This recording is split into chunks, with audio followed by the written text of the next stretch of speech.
Saya menyatakan bahwa saya tidak bermazhab.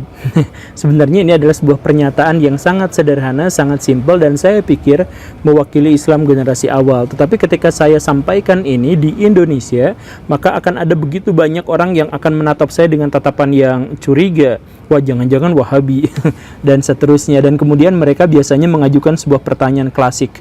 Kalau seandainya saya tidak bermazhab, bagaimana mungkin saya bisa mengambil ajaran agama Islam? Kan saya tidak hidup di zaman Nabi, sehingga ketika saya harus belajar dari ajaran Nabi Muhammad, maka saya harus mengikuti ulama-ulama yang dianggap sebagai pewaris para nabi. Kan seperti itu. Nah, sebenarnya pernyataan ini adalah pernyataan yang miskonsepsi. Miskonsepsinya adalah begini Baraya, ketika saya tidak bermazhab bukan berarti saya tidak belajar dari imam-imam mazhab itu.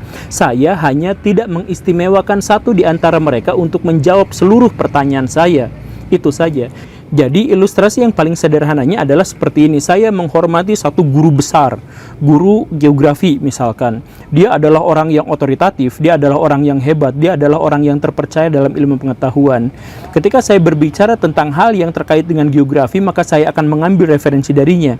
Tapi kalau saya punya masalah tentang pelajaran matematika, saya tidak akan bertanya padanya. Walaupun beliau memiliki keilmuan yang sangat luar biasa, tetapi dengan rasa hormat saya akan mencoba mencari seorang ilmuwan di bidang matematika. Nah, kurang lebihnya seperti itu. Ketika saya menghadapi imam-imam mazhab misalkan, dan saya tidak bermazhab, bukan berarti saya mengingkari keilmuan mereka. Justru saya pelajari mereka semua tanpa memandang siapa di antara mereka yang lebih istimewa. Saya hanya memandang siapa di antara mereka yang paling otoritatif dalam satu bidang tertentu. Misalkan seperti ini, saya itu sangat menyukai pendapat-pendapat dan gagasan-gagasan Abu Hanifah. Tetapi kalau terkait dengan hadis, nah, kan Imam Abu Hanifah itu kurang memiliki metodologi dalam hadis itu. Maka saya akan lebih percaya pada Bukhari atau Imam Ahmad atau Imam Malik dan seterusnya. Seperti itu. Jadi saya menghormati mereka semua, dan karena itu saya memilah mereka berdasarkan kemampuan tertentu.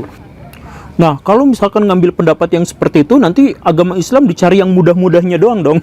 Misalkan dicari perbandingan fikih 4 mazhab, mana yang paling mudah, kita ambil yang paling mudah gitu dong. Ya, menurut saya nggak apa-apa seperti itu. Kan saran dari Nabi justru seperti itu. Kan Nabi itu akan memilih satu yang paling mudah kalau semua pilihannya itu sesuai dengan syariat. Kan imam-imam mazhab itu sejauh yang kita mengetahui itu sangat otoritatif, sangat terpercaya dalam hal syariah. Begitu. Karena sangat terpercaya dalam hal syariah, maka siapapun di antara mereka kita boleh mengambil pendapatnya. Apakah kalau itu pendapatnya yang paling mudah? Ya nggak apa-apa. Dan kalaupun pernyataan saya misalkan masih dibingungkan atau dituduh ini itu, maka orang-orang di seluruh dunia pun sesungguhnya melakukan hal yang sama. Jangankan di seluruh dunia, di Indonesia pun kita melakukan hal yang sama. Kita misalkan mengaku bahwa di Indonesia itu mayoritas pengikut mazhab Syafi'i, misalkan yang seperti itu ya. Tapi kan itu hanya bagian sholatnya saja. Pada bagian hal-hal yang muamalah justru malah cenderung dekat pada pendapat Imam Abu Hanifah. Contohnya adalah zakat itu, semua imam mazhab mengatakan bahwa harus pakai makanan pokok, sedangkan kata Imam Abu Hanifah boleh diganti dengan uang, dengan dalil-dalil dari Quran. Nah, pada kenyataannya kan orang-orang Indonesia mentolerir itu, baik menggunakan uang atau maupun menggunakan makanan pokok dalam berzakat, kan seperti itu. Maka dalam konteks ini orang-orang Indonesia pun secara tidak sengaja itu juga mencampur adukan ajaran mazhab-mazhab, dan itu sama sekali tidak ada masalah. Sekali lagi, berislamlah secara santuy dalam tanda kutip ya, gak usah terlalu berlebihan, gak usah terlalu ribet. Memperibet agama Islam itu salah satu dosa paling besar dalam ajaran agama Islam. Berkelompok-kelompok itu berpotensi mengarahkan kita pada salah satu dosa paling besar, yaitu berpecah belah.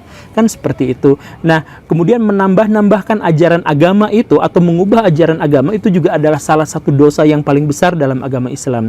Nah, artinya Islam itu mengajarkan kita untuk menjadi moderat, menjadi santai, tidak terlalu berkutub-kutub, berpolarisasi dalam satu, kemudian tuding-tudingan dengan yang lain dan sebagainya. Ya tidak, biasa-biasa aja begitu. Nah, kalaupun ternyata Islam itu sedemikian santuynya, sedemikian, kalau mazhab itu sedemikian enaknya, lalu kenapa imam-imam mazhab itu sampai harus bikin mazhab? Kan ada pertanyaan lanjutan seperti itu. Gini saya jelasin Baraya, imam-imam mazhab itu tidak membuat mazhab, dalam artian mereka tidak membangun sebuah kelompok dalam pendekatan agama Islam. Kalaupun mereka melakukan hal yang semacam itu bukan untuk mempersulit, tetapi untuk mempermudah.